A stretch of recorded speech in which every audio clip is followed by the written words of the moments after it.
This is BIA, Becoming in Action, a space to explore the lifelong journey of growth as leaders, as professionals, and as human beings.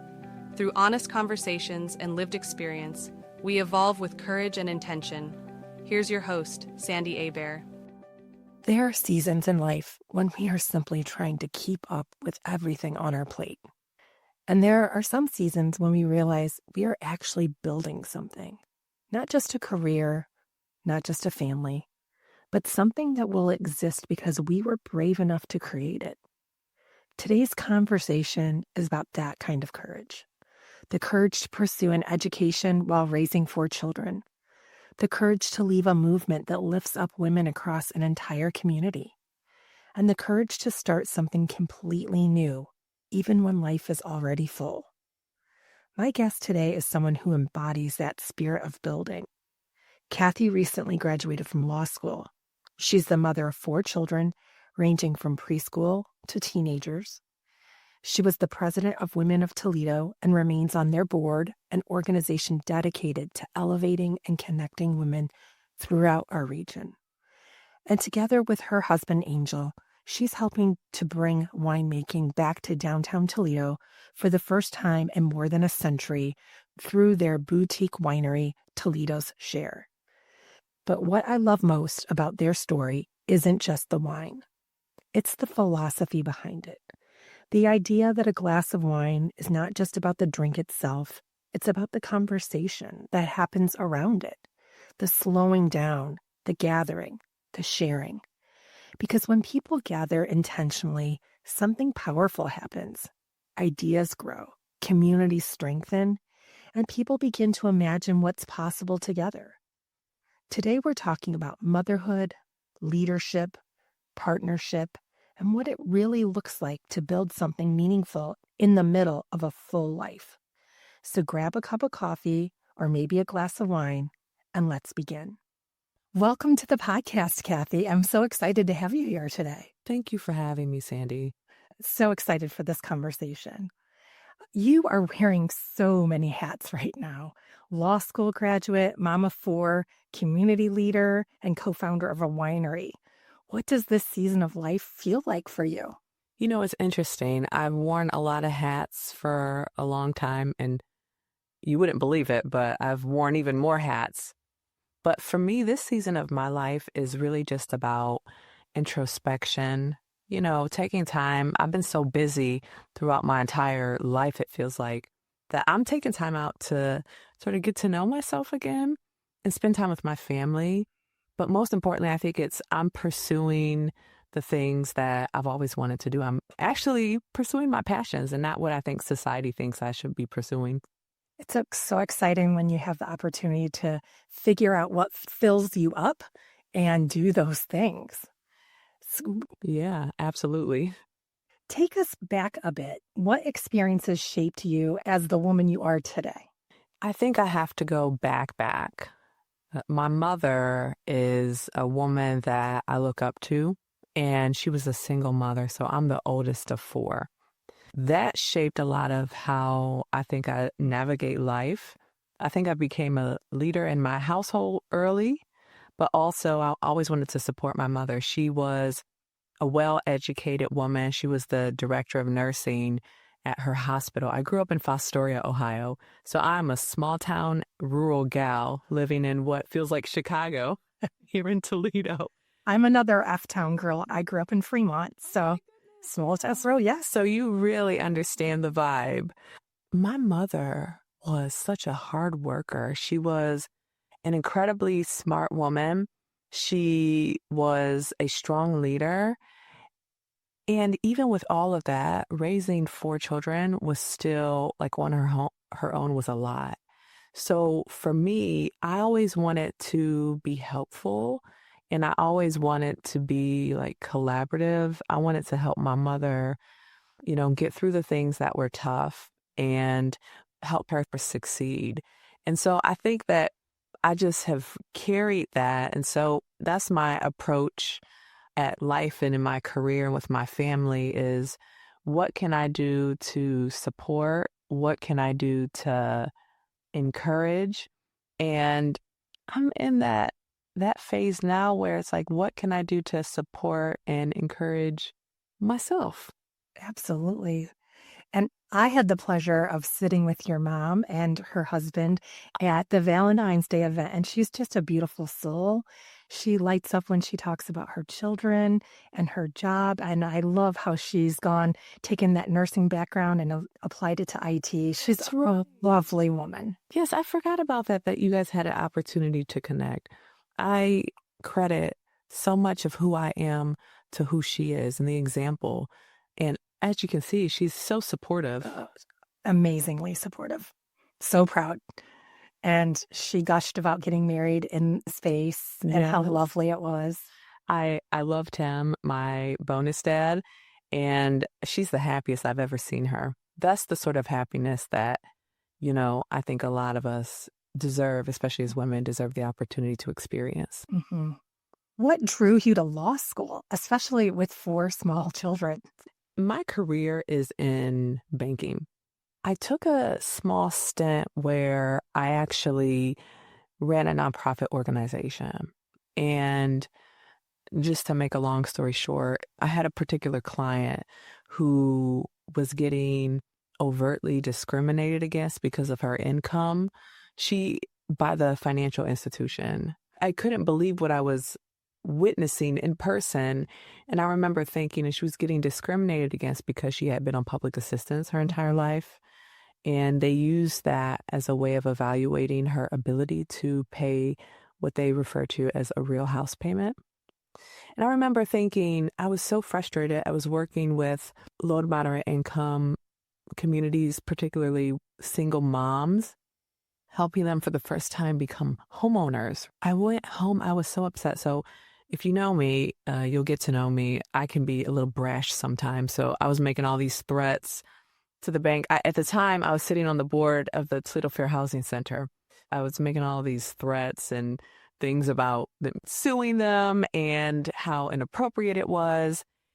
And then I walked out feeling defeated because I knew that I couldn't back up anything that I was saying. And I went home. My husband was there and I was pacing back and forth. It was like 1:00 in the morning. And I said, "Hey, babe," I said, "what would you think if I said I wanted to go to law school?" Now, I've never been an academic. I've never really been good at taking tests. I barely scraped through with my bachelor's degree. It took me almost 10 years to get it. So it was a wild fantasy. And I just said it out of anger. And my husband, he looked at me and I thought, he's going to think I'm crazy. I just had a baby. I was still on maternity leave. Oh, my goodness. So I just had my third. He was like a couple months. So I know my husband was going to be like, "You are a psycho." And he looked me in my eyes and he said, "You know what, Kathy, you would make a hell of a lawyer." And that's how you know you're with the right partner. Yeah. So my mind sort of clicked and I go, is that possible? So I went and did a tour the next week at the University of Toledo College of Law. I never even thought I could get in. I studied for 9 months. I took the test the first time. It wasn't enough to get me into law school. So I buckled down. I bought a program and I took it again. It was enough to get me in and help me get a partial scholarship, which was wild to me. And that was my journey to law school. I went to get my law degree because I wanted to be able to help people in need when they didn't have anyone to turn to. Plus, it really expands your intellectual capacity in your thought processes. I honestly think I've become a better person and honestly a better American understanding our legal systems from going to law school. Is the best thing I ever did. And I actually finished, and I'm actually a bar candidate. So I'm actually, you talk about wearing many hats, too many, I'm actually studying for the bar exam. So that's how I ended up in law school. That is a terrific story. And I just want to point out the fact that you stood up for that person and made those threats, and maybe they were empty, had to be so validating that somebody was willing to stand up for them. And that is a beautiful thing. And we need more of that. Thank you. Because it is hard. It does feel like we can't make a difference, but you made a difference in that person's life. I can guarantee it. Thank you. I appreciate that. She was my inspiration. We definitely get put into each other's lives for a reason, a season, or a lifetime. We always say that, my husband and I. Yeah. It's so true. When did you realize you had a passion for building community and lifting up other women? I think naturally I've always wanted to uplift people because I grew up in a small community. I didn't really understand what that meant from a community perspective. I did like my own community.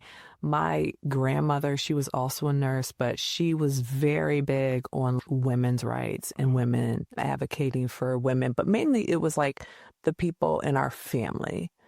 I would say when I got to a place in my career where I realized that, especially as I was going through my corporate career, that being a woman, just to be frank, can sometimes present obstacles to promotions and equality, pay.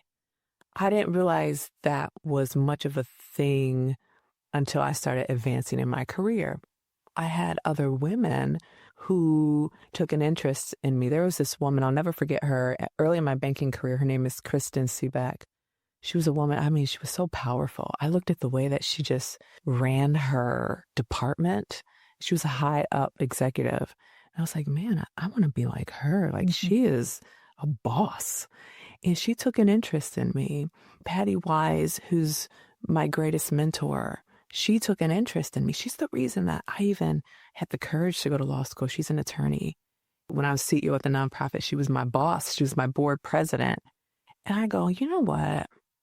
I think about the women, my mother, my grandmother, people like Kirsten, people like Patty. I said, I want to do that for other women. I want to be in a position to uplift women from all different walks of life. So, and that just started being encouraging, luckily for me, I was in a position in my career where I could be impactful to people's career trajectory. So I took that very serious, joining EBRG groups in my corporation, the women's groups, etc. But I would say my biggest moment and opportunity was when I did join the board at Women of Toledo, because it wasn't necessarily solely about marginalized women or the obstacles we go through. It was literally like a bunch of women elevating women. Nina, the director there, knew that I had an interest in international law. So when she'd have UN representatives coming in, she'd invite me. She'd have me lead the panel discussions. And it's that being in that organization helped me see not only can we advocate for one another, like we can elevate. And women, not to go off on a tangent, but if you study lions and lionesses, the pride is made of pretty much all lionesses. And they're the most dominant sort of big cat family because they do everything together. Everything is collective, hunting, nursing, and raising the cubs. And they do everything together. Yeah. The male, he simply protects the territory. The women do everything else. Yeah. So I started thinking like, man, collectively, oh my goodness, women, there's no ceiling to where we can elevate. And it requires one another, a whole collection of us. So I am so passionate about women just making moves together and elevating one another. So true. You can't be what you don't see. Yeah. So we have to have those opportunities to see it in others so we can see it in ourselves. Absolutely. And giving people opportunities at the table. That's everything. You have to have at-bats. You have to get the reps in. You have to have a place that you can start to play and grow and learn. I agree. If I didn't see other people doing it, me becoming a lawyer, that wasn't even on my radar. It wasn't even remotely possible. But seeing a woman who believed in me, who was like a high power attorney, I was like, me? Okay. Yeah. Tell us a little bit more about Women of Toledo, what they do and the impact that they are having in this community. So Women of Toledo is an organization that was really the brainchild of Nina Corder. She is an immigrant from Malaysia. And she was so far away from home that she needed and wanted support in her community. And so when she was studying for her PhD and she was doing her dissertation, she grabbed a group full of women and was doing a study. And essentially, when her dissertation and her project was over, the women wanted to continue to meet. So she formed this group that has turned into this not just local organization, but her reach spans globally. And the whole concept is to bring women together, to educate, to empower, and really to elevate women, but create a space of belonging and connection and advocacy for one another. My favorite program that they do is, you're talking about seat at the table. We have the girls program where literally it's a STEM program. They teach these young girls, my daughter did it for a few years, how to build with tools their own seat, because the concept is you don't wait on a seat at the table. You build your own and you roll that thing up to the table, right? And to see the impact that, this as a woman, just words of affirmation, words of kindness, and education. I'm a college professor, and there's a course I teach is on U.S. citizenship, but we go through periods of history, and my favorite part to teach is women's suffrage and the civil rights, but the women's suffrage movement. Do you know, back then, they believed that educating a woman damaged her reproductive organs. That was a real theory. A theory that benefited the people in power. Or you just go back and you're like, man, I want to carry this torch. Yeah. These women did incredible movements. Man, they were doing hunger strikes and jails for the right to vote. And for me, I feel an obligation to carry the torch. Women of Toledo is literally that organization that is bridging that women's rights movement and empowering them, teaching them things economically. And really, it's amazing to be around a bunch of powerful women. We all elevate each other. Absolutely. I think it's particularly important in this time where it feels like women's rights are slowly being edged out or taken away or eroded. And it feels very meaningful and the right time to think about how do we band together and how do we advocate for each other and prevent from going back, because we've gone pretty far in a very short period of time, to be honest. Yes. And it makes me nervous to think that we would ever go back to that. One thing I educate my students on, because the whole concept is teaching them how to be a U.S. citizen. So not just what are our rights in democracy, what are our responsibilities? Absolutely. And I was just telling them last night, I want to be very clear about something. It has never been the government that has stood in for us to achieve our rights in any realm of the history of this country, right? Their job is to protect. It is our job to advance and to enforce our rights. And so what we have to do is, as women, we have to come together. We have to have a collective voice, and we have to do what we've done in various groups across history, is we just demand our rights as women. And we need to demand not the achievement of them. Just because we achieve something, we haven't had a female president yet, but just because at some point in time we achieve a female president doesn't mean that it's over. It's just the beginning. So as women, we have to continue to band together collectively for the sustainment and the maintenance of those rights. The minute we step back, we're just going to slide back down the hill. We are not there. And when we achieve, it is just the beginning. Now we got to roll together over the hill. And that's where we're at. We just got to continue to stick together and hold people's feet to the fire. Yeah, we have to pay the rent every month. Every month. Amen. You are raising 4 children while pursuing really big goals. How has motherhood shaped the way you lead? I'll answer this in 2 parts. The true reality of being a mother and having a career like I've had, the true reality of it is hard. And up until probably recently, the past year or two, I have had a lot of regret around prioritization. It's been very hard to be, what do they call that? Mother's guilt. Mm-hmm. Being a mother has always been something that I felt maybe I haven't done a great job of.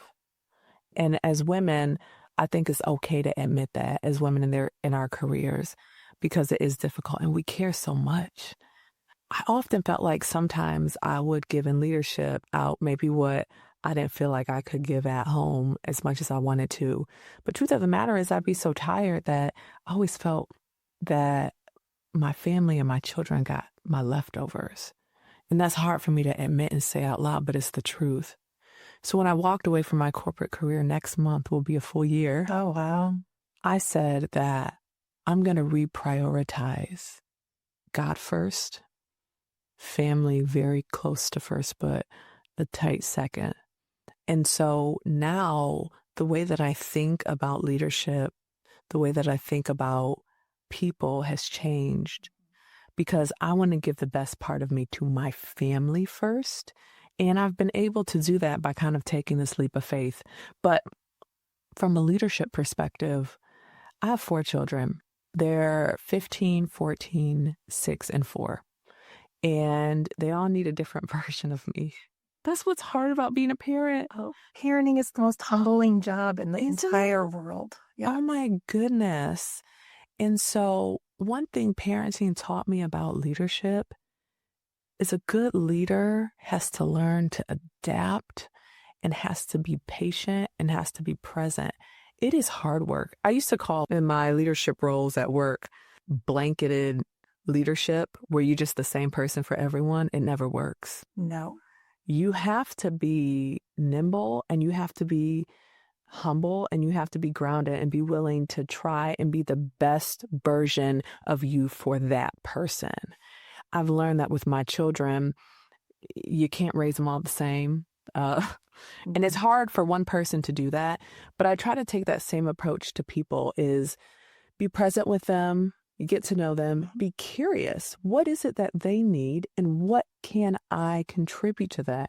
Sometimes I can contribute greatly. Sometimes I can't contribute as greatly depending on what they need. But that's my approach to people. Being with them in the moment and doing my best to meet them where they're at. That's everything. And that's memorable. And it's not perfect. And I make a lot of mistakes. You got to be willing to be agile with leadership. Taking a little bit of break from that has been nice. You have to be on your A game the times. It's a lot. Yes, it's exhausting. But I would like to make an observation. You have this, and I think many mothers have this feeling that they're not doing it well enough. They feel guilty. They're trying to balance it all. But going back to what you said about your mom was busy. She couldn't always be there for you. And that was formative to you in a positive way. Yeah, you're right. So we have to really challenge what good mothering is, because there's this notion that gets put on us a lot that if you're not volunteering in the classroom and you're not baking cookies and taking them to school every day, good mothering can look like that. But it can also look like a lot of other things. I love that you're reconnecting with your purpose as a mother, but also give yourself grace, because you are demonstrating and showing and giving them space to develop those leadership skills with what you've done, the way you have mothered. Well, thank you. I appreciate that a lot. Again, it's words of affirmation, things that I needed to hear that, Sandy. Thank you. Yeah. Well, your family, and I got to meet your sister, and they're also lovely. So Thank you. Can't wait to meet your kids. I am very confident that they are fantastic. I do love them. I do think they're great. Well, they have a great tribe around them, supporting them and encouraging them and being role models for them. Thank you. What do you think your kids think of everything you're building? My children, I think, one, my husband and I, they think that we're like famous. It is Toledo, but especially with our wine, because they see it in so many places, they're like, wow, this is crazy. I didn't know that you could do something like this, right? My kids often give me some affirmation to tell me how good that their lives are. My husband and I grew up a little different than my kids, and would say a lot of different, might I say. So I think that they're definitely seeing that there are opportunities, and it motivates them to do things. Like my 13-year-old, he wrote a book at a camp. Wow. And so he's seen us selling stuff. So he's like, how do I sell more of my books? How do I get more money? I want to put some money in my investment account. These are things that maybe they don't say out loud, but you can see through their actions that they're picking up on some of the hard work. And then my 6-year-old and 4-year-old are just the cutest and the best. And I'm glad that I'm able to be present in these moments with them. But they're happy and they're loved and they're safe. And you can tell that in the way they interact. My 6-year-old, he drew a picture of himself yesterday, a piece of art where he was standing in Costco. And he had all of these pictures of ramen noodles, ice cream sandwiches. He was actually standing on the roof of Costco. I don't know what that meant. But I was sitting there thinking like, man, this is what he thinks about in his free time. Not if he's going to get a meal, not if he's going to hear his parents arguing, not if he's going to experience some of the things that a lot of us experience. Like literally what's pressing on his mind is what type of ice cream he's getting from Costco. That in itself for me is a win. Yeah. Sounds like great parenting. Thank you. What do you hope your children are learning from watching you? I hope that they're learning that they themselves and how they were created is enough. I think about my childhood and how I felt as a child.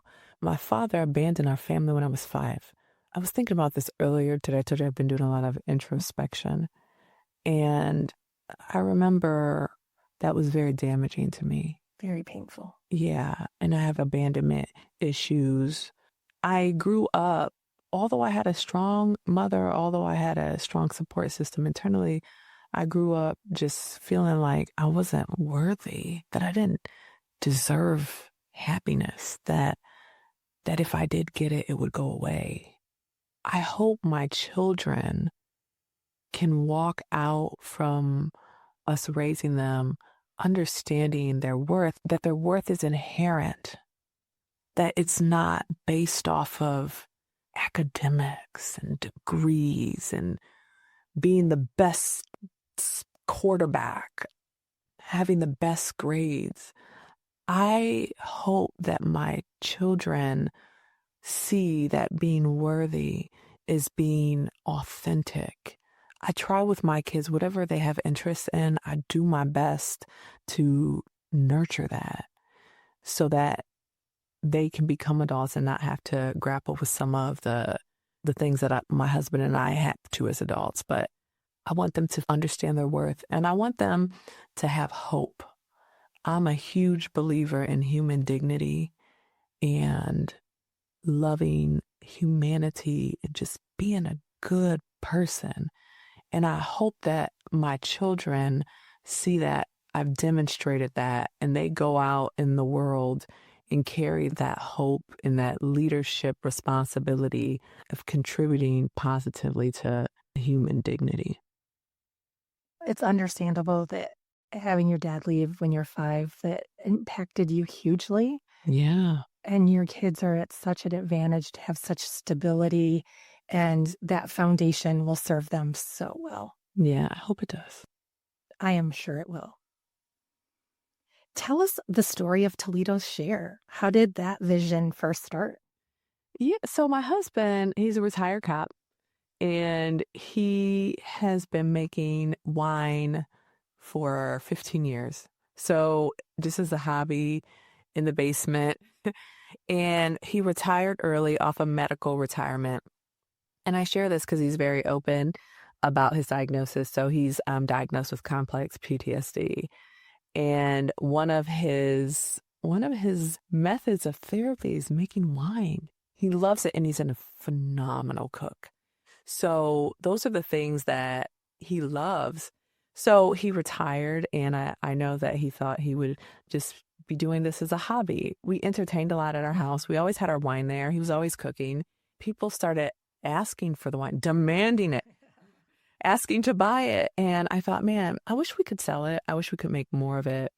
We decided to go on this journey. It's been like 4.5 years. So we just opened last September, but this thing has been going on for a while. I've been in the building for over 2. We just decided to go for it, create this product. We wanted to name it after our city because we love Toledo. And we used to share our wine with just friends and family.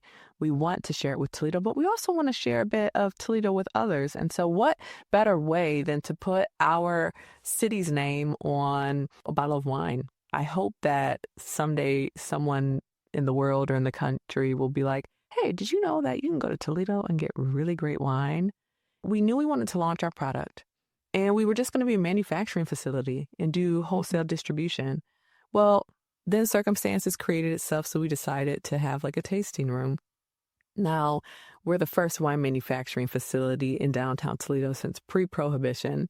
So we're like, a friend of ours had recommended that we just go with the speakeasy and just really play up prohibition. So that's what we've done. Our winery is kind of this double entendre. We have the wholesale side. We're in over 30 retail locations. But if you want a unique experience, you can come into a true speakeasy, not open to the public. I haven't announced it yet. I'll say it here first, but we're going to open up membership next month. So we've got some fun stuff going on. But the idea was to take the experiences that we were having in our basement. People would be celebrating milestones with our wine, connecting with people that they'd never met over our wine. We've had a lot of death in our family over the past 4 or 5 years. Healing, but also the wine was sort of a consolation to some hard moments. And people would be talking about their experience. 10 years later, they were like, oh, that time I was in the Tucker's basement drinking wine. And we thought, wouldn't it be kind of cool if we could actually do that for our city? Be a place that's small, is intimate, feels like you're at home, but you're connecting, having great conversations, having just exceptional and unique experiences right here in downtown Toledo, just over our wine. And the experiences and the connections that have come just in the small amount of time that we've been having people in have exceeded our expectations. I'm going on Saturday for my 3rd time with a different group. Oh, so you're going to be there Saturday? Yeah, That's awesome. Yes, my niece and my friend Melissa and Melissa's sister-in-law are going for a tasting on Saturday. So I'm very excited for that. And you have created something really special. Thank you. Just the feeling that you get walking in, so welcoming. Maui is just fantastic, greeting you at the door, really sharing a piece of himself. That connection is very obvious in what you're trying to build. That was the first time. The second time, getting to meet your mom, I mean, that was just really special. I worked for HCR Manor Care back in the day, and my husband worked for ProMedica. So we were connecting on all over IT healthcare and so forth. So it was really fun. That's awesome. Well, I look forward to having you back. It's a great experience, and the wine is delicious. You guys are very talented. Thank you. We didn't know what we were getting. The first time we went was in November, so you had only been open a couple of months. My friend Katie had seen it, and she's like, this is something different. Let's do this. You don't know what you're going to get. And you were like, we don't do sweet wine. I'm like, oh, you're speaking my love language. So it was great. Now, when you came back in November, what experience did you go to? Was it a wine tasting? Yeah, in November, we went to a tasting. That was the first time we went. And that was just a week after I'd gotten Bell's health. Yes, that's right. That's right. Yes. And then we came on Valentine's Day and did the love notes, and the jazz music was fantastic. Thank you. Kathy has an amazing voice. She is, oh my gosh, really multi-talented. She can do it all. Oh, you sang lovely. I never sing in public. That was so messed up. I couldn't believe he called me on stage. But that's interesting because I don't share that with anyone. That was so impromptu. I was so mad about it. But you can say you're one of the few people who have actually heard me sing. I haven't sang in a very long time. Well, I'm not mad about it because it was a great performance.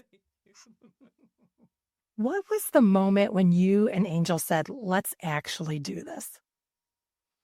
At Women of Toledo, I had an opportunity to meet some UN representative. Prior to that, my sister, and you got to taste some of her pastries. This is crazy because she never does them, but she was taking some time off of work, staying at home with her third, and was doing that more often. So she had these baskets, and we gave her a free bottle of wine that was included. So she was selling them for $150. Well, this guy buys it from her, the basket, but he comes back like the next week and says, hey, I just want to buy the wine. Well, we couldn't sell it at the time. She goes, oh, it just came free with the basket. He goes, well, I'll buy another basket. And I was thinking, I was like, somebody would pay $150 for the unlabeled bottle of wine? So we started kind of thinking about it, but then I was with the UN representative and we gave her a bottle of wine as a gift. And she came back and she goes, hey, I want to buy this wine and take it to my family in Korea. She was just talking about the wine. And I went to my husband. I was like, I don't think it's just family and friends telling us that the wine is good. I'm like, I think the wine's actually really good. So we started exploring what it would take. And then we were kind of like, man, this takes a lot. This is going to drain our life savings. This is going to be like a jump off the deep end. So we kind of backed off of it a bit. So then I had this dream and I woke up and it was so profound that we named our company after it, our main company. In my dream, I walked in, it was our winery. We were open. And there was glass everywhere. And the dream was so vivid and profound that our company is actually called the Glass Vine LLC. Oh. And it is DBA, Toledo share. Okay. So we were working on scaling in the basement because at this time we're like, maybe we'll just keep giving wine away for free. Maybe this isn't meant to be. But we walk in to pick up a tank because Bucci Mama's Kombucha was in there before us. So she was brewing kombucha. Okay. So she had these big tanks, same as wine tanks. So we wanted to buy a big one. We go to the building and we go coming through the front. Now, as you know, there's a glass blowing studio on the front. So I walked in, Angel's asking all these questions about the tank. And I look around and I'm like, oh my gosh, there's glass everywhere. I saw this in my dream. I'm like, this is it. Now, we had given up for like a year. And Angel's like, this is what? I was like, this is our winery. He's like, no, we're not doing that anymore. Before he could even finish, I was like looking for the landlord's information. And that's how we just literally looked at each other and was like, let's go. And it's been a lot of work. Definitely has cost us a lot of time, money, and probably sanity. But it has been the best decision we've ever made. It's fun. It's amazing. Like, I get to drink wine for a living. Of course, there are other things that I do, but I like to talk about that the most. How fun is that? I love everything about that story. That's so great. I always say, I had a dream, and that's what sealed the deal. It is funny because when you start out with this baby idea, you're really just planting seeds, seeing what grows, being patient, right? There's seed planting and then there's harvesting, and it takes a long time sometimes. That's one thing I've learned about being an entrepreneur is just patience, right? It's like so much patience and so much figuring things out. Literally every time I go into our winery, I look around and I'm like, I cannot believe that this happened from our basement. I can't believe we're open. It all feels like a fantasy. The space is beautiful too. It truly does feel like your living room. Pictures and artwork you have up, and everything's so inviting, and it's a really nice space. I'll have to show you some of the before pictures too, because you'd be like, what? Running a business with your spouse is a unique adventure. What has it been like for you and Angel? Before we opened, we went on a podcast and they asked us this question at the same time. We answered it at the same time. He said, amazing. And I said, challenging. Well, both things can be true at the same time. And I share that because I did wonder, my husband and I are like in love with each other. It was like a true love at first sight. I could be sort of a vicious businesswoman sometimes. And I'm like, I don't know how we're going to, I don't know how I'm going to be able to be like my normal self in my career and business, like with my husband who I love, right? And so it's funny, we went to counseling. I made him I said, we need to go to counseling before we start working together full time because I was so concerned that our marriage would turn into a business. And I was so afraid of that. Working together, I just told him this a few weeks ago. I'm like, man, we are really meant to be together because it works. Him and I work well together, although we fundamentally disagree on everything, which is good because we always meet somewhere in the middle. At first, it was very frustrating. I did not understand like how our business could even get to the next day because I'm like, we just disagree on everything. But as we started talking through it and we love each other, right? What we found is we meet in the middle every time and it works out.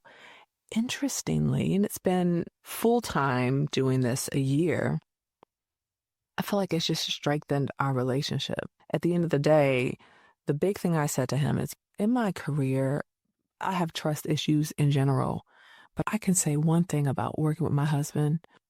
I don't ever have to worry about trust. I inherently trust him. The relief of moving in business where your business partner, you trust them with your life, the paperwork and a contract is small compared to that. It's actually been a remarkable experience. Yeah, we have our challenges, but we duel it out and we just make the agreement and then we're still going to go to date night.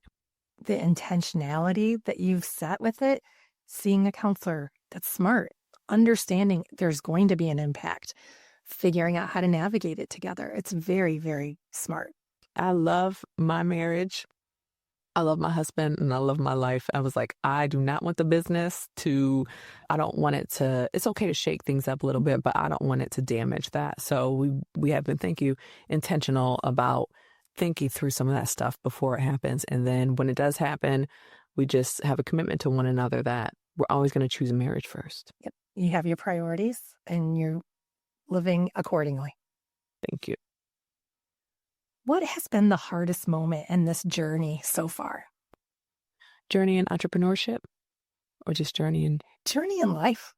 Living authentically me. So I realized something when I walked away from my corporate career, and not just that. It took me 5 years to get through law school. And I had Phoenix while I was in law school, which is crazy. During law school, my 32-year-old brother unexpectedly died. My father passed. Thank you. My father passed away when I was in law school. My brother-in-law passed away. My grandmother passed away. Just so much stuff happened.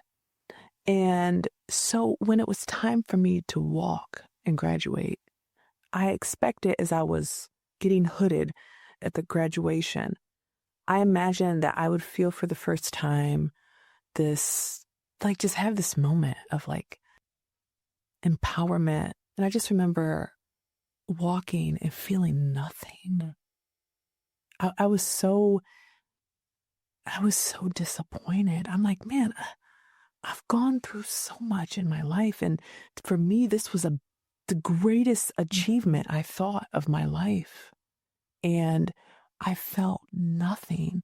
In fact, I felt empty. It didn't do that thing. It didn't fill that gaping hole of worth that I thought it would fill.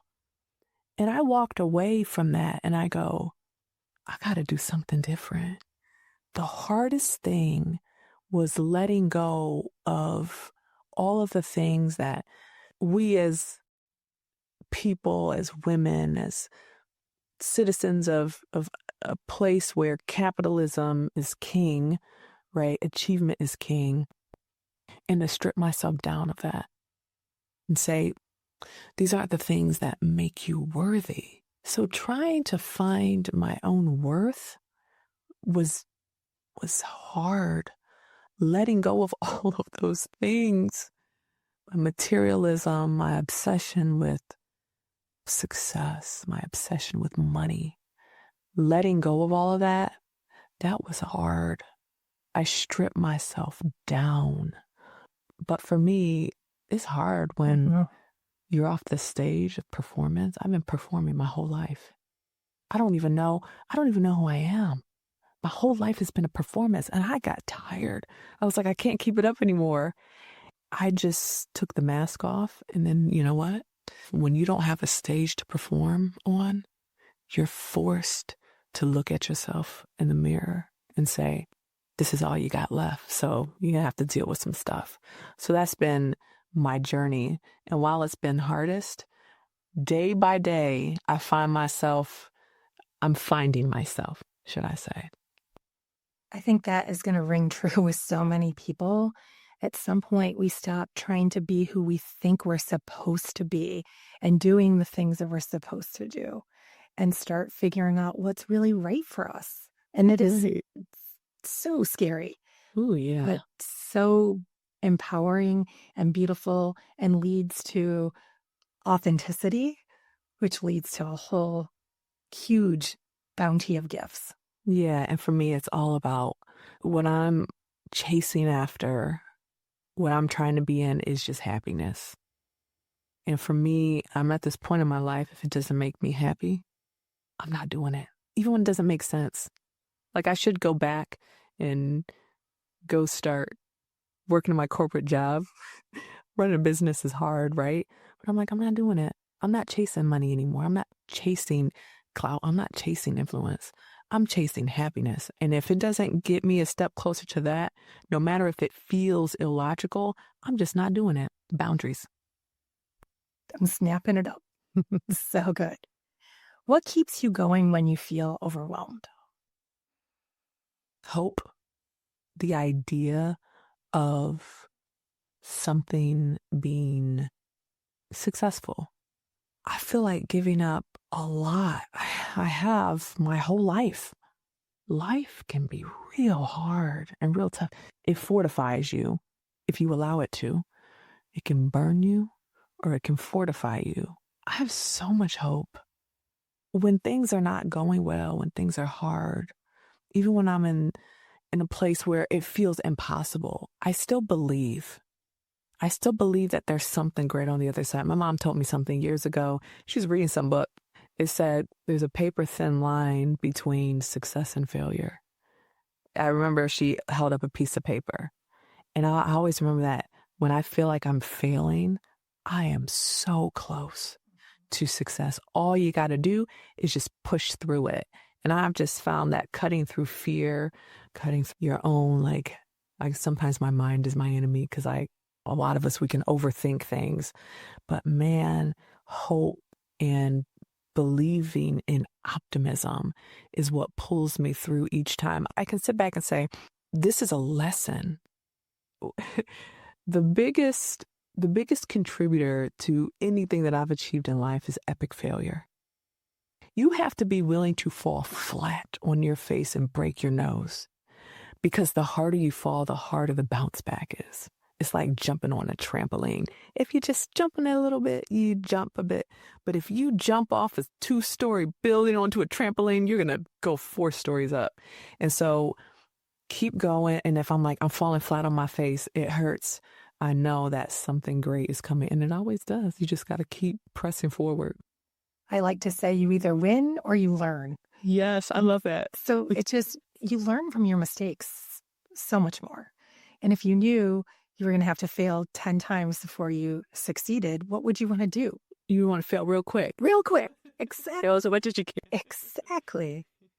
But it feels so counterintuitive. It feels so vulnerable to try to do something hard sometimes because you can't control the outcome. All you can do is control the process and what you're putting into it. I really like that. You either win or you learn. I love that. So true. What advice would you give a woman who has a big dream but's afraid to start? Fear is an indicator. It's a green light. So although it feels like a red light, it's not. The scarier something feels, I think the quicker you got to walk into it. And I wouldn't even say walk into it. Run. Run towards that thing that's calling you. We know what that is. We feel it. Sometimes we wait for external validation. Sometimes we wait for the right time. Sometimes we wait for the right moment, I can promise you it will never come. There's no such thing as the right time, the right moment, the right circumstance. You are the right moment. You are the right circumstance. You are it.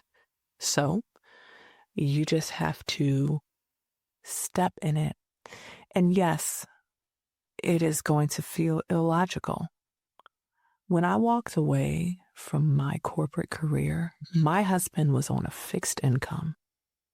And I'm going to just tell it. We spent our life savings, everything, on this business and keeping our family afloat. We had no health insurance.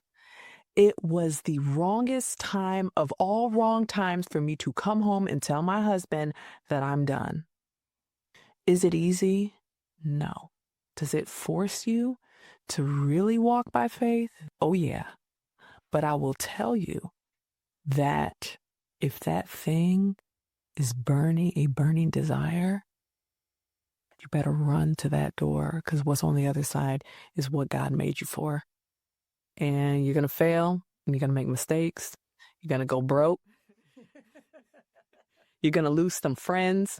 You're going to experience some things, but that's called getting fortified. And I don't care, not $1 in the world can replace happiness and the pursuit of passion. So, yep, I'm probably the brokest I've ever been in my life. I'm probably the least stable financially that I've ever been in my life. But when I tell you, you can't convince me to go back. I'm the happiest I've ever been. Life is short. You can't replace it. So the question is, do you want to be happy? If you want to be happy, do what it is that you're meant to do. Just go for it. Well, I'm a big believer that the more afraid you are, it means the more it matters to you. It's an indication that it matters. And I really needed to hear that whole bit that you just said, because I'm taking my own leap of faith, stepping away from a corporate job, following my passion, having those fears. And I really appreciate you sharing that. I needed to hear that today. And that's why conversation and connection is important. The funniest thing that I've realized just being an entrepreneur, I'm thinking we're failing. I'm like, how are you supposed to do this? We have to be doing this wrong. And then I talk to other people and other women who are doing something like this on a much larger scale. And they literally have all the same challenges. And I'm like, oh, they're doing something big. Oh, so this is normal, right? And then we're like, girl, it is okay. Like, yeah, it's going to be a little scary. You're going to take that leap of faith. But like, we're going to actually have time to go have like mimosas on the boat. Like, we couldn't do that before. If we want to sleep in, if we decide we want to go on a girls trip to Chicago, we don't got to ask anybody for permission, right? These are the things in life for me. My autonomy is my sanity. I'm constantly drawing inspiration from other people. And I'm like, it's that little bit of, okay, I can do this. They did it. I can do it. We were built to do hard things. Yes, we were. 5 years from now, what do you hope exists in Toledo because you were here? At first I was going to go to my business, right? But if I think about what I hope is here, I hope that because of something that we've done here in Toledo, because of something that I've had the pleasure of being a part of or fueling, I hope that we get a female president. I'm going to just go for it. I think that's a great thing to hope for. I would love that, maybe even at the speakeasy, a conversation, a fundraiser, an inspiration, something happened in Toledo that helped platform the next president of the United States. And I damn sure hope that that's a woman. Period. You're just so good at lifting up others. I've heard conversations, I've read articles. You're talking about Toll House and what other people are doing. And you are so generous with your platform and time. I have seen you do it time and time again. I love that is what your goal is for 5 years. 5 years would be nice. Yep, 5 years would be really nice. If we were sitting at Toledo's Share with a glass of wine tonight, what conversations would you hope the women around the table would be having? Exactly what you asked me before. What are the things that you have that's on your heart? Women, we set aside everything because we're birthers, actually, like physically and metaphorically. Even women who choose not to have children or may not be able to have children, you're still birthing. It's our purpose. The idea would be, what are we birthing? What are we bringing into this world? Because you were meant to carry something. You were meant to carry probably many things.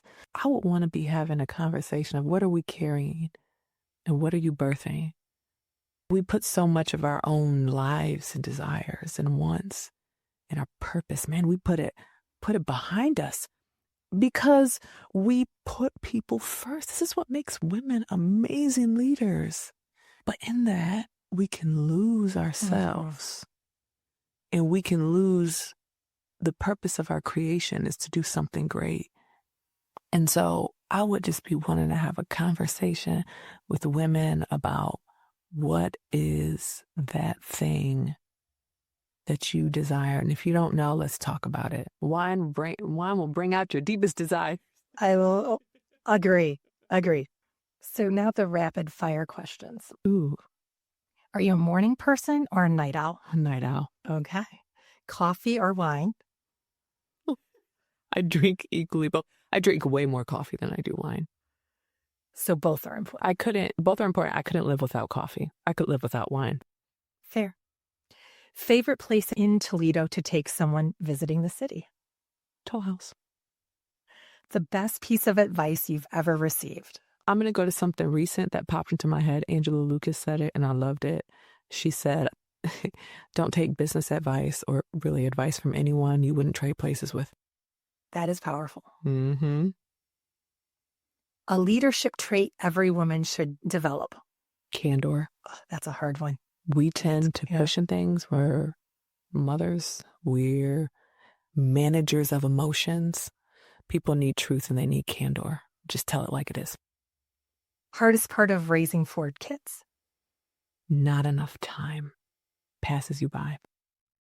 The most joyful part of raising 4 kids? Having the opportunity to shape the life of a being that you love with every bone in your body. Favorite wine right now? Toledo Share. A book every woman should read? Ooh, Nice Girls Don't Get the Corner Office. Ooh, check it out. Read that. I will. Oh, it's good. I'm a reader, so that definitely. One thing you wish more women believed about themselves? That telling the truth and being assertive is okay. As women, we are strong. My sister just gave birth a week and a half ago. I hadn't seen a birth in like 15 years, and I've been through 4. And I go, man, women, there's no strength like a woman. Walk in that strength. And do not water yourself down to make other people feel comfortable. Do not quiet your power. Your dream dinner guest, living or historical? Thurgood Marshall. Oh, good one. I have questions. I would love to have dinner with him. Well, you giving birth during law school was giving me Ruth Bader Ginsburg vibe. I know she's probably like 3rd or 4th on my list. She's so cool. Yeah. So cool. Well, this has been really wonderful for me. It's filled my cup to spend this time with you. I appreciate you coming to my home and talking with me. It was very meaningful to me to have you here. Thank you. And thank you for sharing your platform and for, seeing me as someone who you would even want to invite into your home to do this. I don't take that for granted. So thank you, Sandy. Thank you. As we wrap up today's conversation, I keep coming back to the name Toledo's Share, because the word share carries so much meaning. We share stories, we share wisdom, we share responsibility, we share hope. And often the most meaningful things in life are built exactly the way Kathy and Angel are building their winery. Slowly, intentionally, and in partnership with people around us. What I find so inspiring about Kathy's story is that she's not waiting for the perfect season of life to start building. She's doing it in the middle of motherhood, in the middle of leadership, in the middle of a full, messy, beautiful life. And maybe that's the real lesson here. The things that matter most rarely happen when everything is quiet and easy. They happen when we choose to move forward anyway, when we decide our communities are worth investing in, when we decide our dreams are worth pursuing, and when we create spaces for people to gather, connect, and remind each other that none of us are building alone. So wherever you are today, I hope this conversation encourages you to keep building, keep sharing, and keep creating the kind of spaces that bring people together. Because the things we build together often become the things that shape a community for generations. Thanks for listening.